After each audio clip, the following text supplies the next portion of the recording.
Collègues, monsieur le Premier ministre, vous êtes trumpiste. Trumpiste, vous l'êtes d'abord dans votre rapport à nos institutions et à la démocratie. Car avec la publication de la programmation pluriannuelle de l'énergie, sans vote du Parlement, c'est une nouvelle sorte de 49.3 que vous imposez au pays. En effet, comme vous n'avez plus de majorité depuis 2022, cela fera bientôt 3 ans que nous attendons en vain la loi de programmation énergie-climat de laquelle est censé découler le décret de PPE. Vous avez affirmé avoir tenu compte des débats, c'est bien gentil, mais en République, le Parlement vote et l'exécutif exécute. Après avoir patienté si longtemps, les acteurs du secteur se retrouvent finalement dans une double fragilité. Des objectifs finalement détricotables puisque ne reposant sur aucune base législative et d'ailleurs pas vraiment pluriannuelle puisque vous prévoyez déjà une clause de revoyure dans 1 an.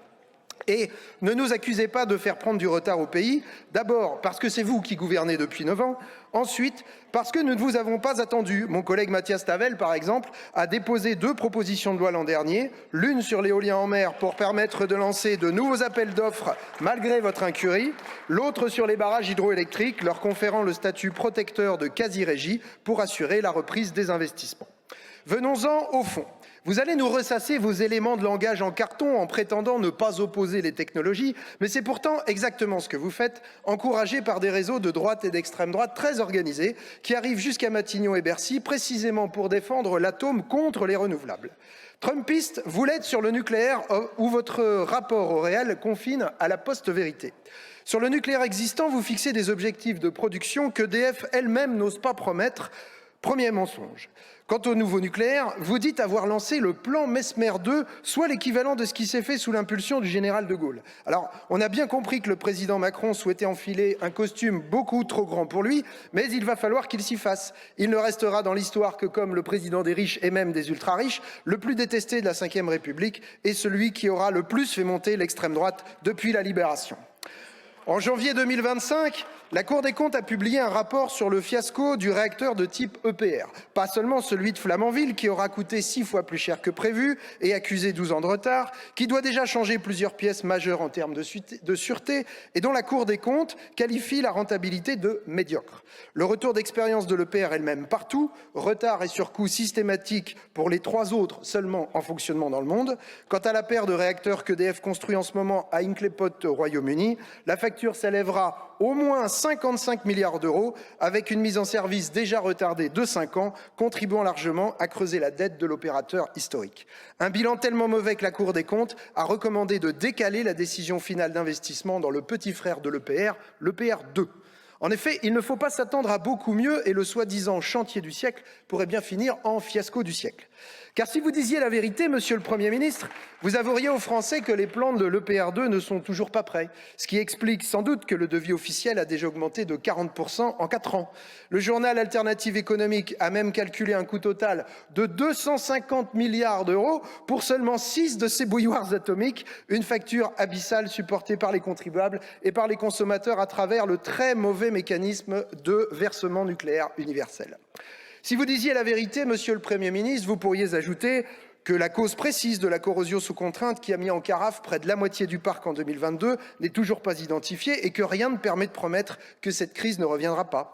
Que l'autorité environnementale a rendu un avis très critique sur le risque de submersion marine à Penly et Gravelines. Ou encore qu'il n'y a toujours aucune solution satisfaisante pour la gestion des déchets atomiques mortels pendant des millénaires et qui s'entassent à La Hague en espérant qu'ils ne finissent jamais à Bure. Si vous regardiez la vérité en face, monsieur le Premier ministre, vous feriez surtout le nécessaire pour que l'industrie électronucléaire cesse l'exploitation des travailleurs sous-traitants qui prennent 80% des doses de rayonnement ionisant au péril de leur vie. Si vous étiez cohérent, vous ne multiplieriez pas les cibles que constituent les centrales nucléaires en temps de guerre. Et si vous étiez honnête, vous mettriez fin à l'un des plus grands mythes du nucléaire français contemporain, la souveraineté. La vérité, c'est que notre pays importe 100% des 7000 tonnes d'uranium naturel nécessaires à nos centrales chaque année, dont près de la moitié grâce à l'entreprise Rosatom, géant du nucléaire civil et militaire russe, directement à la main de Vladimir Poutine. Ce qui explique, 4 ans après le début de l'invasion en Ukraine, que vous mettiez autant d'énergie pour empêcher toute sanction européenne contre la Russie en matière nucléaire. Définitivement, il n'est pas sérieux de parier l'avenir énergétique du pays sur une technologie du passé dont la part dans la production d'énergie à l'échelle mondiale a atteint son pic il y a maintenant 30 ans. Trumpiste, vous l'êtes logiquement dans votre rapport aux énergies renouvelables. C'est fort dommage car sinon, vous comprendriez que les énergies renouvelables nous rendent beaucoup moins vulnérables à l'extérieur. En effet, même lorsque des éoliennes ou des panneaux solaires sont apportés, ils fonctionnent ensuite pendant 20 ou 30 ans avec du soleil ou du vent, qui sont des ressources locales gratuites et inépuisables.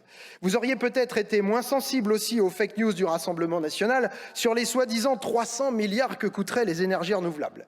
Une fausse information qui additionne d'une part le soutien public aux nouveaux projets, estimé par la Commission de régulation de l'énergie à 50 milliards d'euros étalés jusqu'en 2060, et les investissements dans les réseaux par RTE et Enedis, dont 80% concernent en fait la régénération des réseaux et leur adaptation au changement climatique.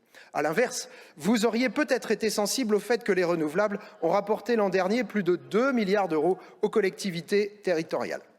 C'est ce qu'ont rappelé les salariés de ces filières mobilisées il y a 15 jours, qui représentent déjà 120 000 emplois en France. Vous avez pourtant choisi de les fragiliser en reculant sur tous les objectifs par rapport à ceux mis en discussion il y a 3 ans. Sur l'éolien en mer, la cible recule alors que c'est une filière d'excellence industrielle française.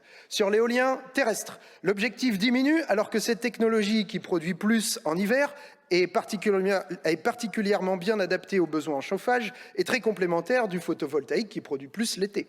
Sur le photovoltaïque, l'ambition régresse également, ce qui pourrait se traduire par la remise en cause des 3 projets d'usines qui devaient sortir de terre cette année pour produire à nouveau des panneaux en France. Trumpiste, vous l'êtes enfin en nous laissant dépendants des énergies fossiles. Eh oui. Alors que notre mix de consommation énergétique reste composé à 60% de ces énergies fossiles, responsables du changement climatique, entièrement importées et qui nous coûtent entre 60 et 120 milliards par an, vous ne prévoyez toujours pas la suppression des niches fiscales qui les favorisent. Vous réduisez les ambitions de sobriété dans notre consommation globale d'énergie. Il n'y a pourtant aucun scénario crédible de production décarbonée qui pourrait couvrir une demande déraisonnable. Quant à vos objectifs de rénovation thermique des bâtiments, ils sont dérisoires. 120 000 rénovations globales par an, quand votre secrétariat général à la planification écologique en recommande jusqu'à 900 000 en 2030. Alors, vous annoncez un grand plan d'électrification des usages. C'est évidemment nécessaire, mais permettez-nous de ne pas vous faire confiance échaudée par la faiblesse des moyens que vous avez mis dans le leasing social, par exemple. Mais plus fondamentalement, permettez-nous surtout de souligner l'incohérence de vos choix. Certes, RTE indique que nous ne manquerons pas d'électricité dans les quelques années qui viennent. Mais je vous propose de nous projeter en 2045. Alors pourquoi 2045 ? Parce que c'est à cette date que vos 6 nouveaux réacteurs pourraient entrer en service. À cette échéance, 44 réacteurs du parc existant auront franchi 57 ans de fonctionnement. 57 ans, c'est déjà 17 ans de plus que la durée de vie initialement prévue pour ces machines. C'est aussi l'âge de la centrale la plus vieille en fonctionnement dans le monde. C'est donc le seul retour d'expérience probant que nous ayons. Que vous le vouliez ou non, tout porte à croire qu'il y aura donc plus de fermetures que de mise en service de réacteurs d'ici 20 ans.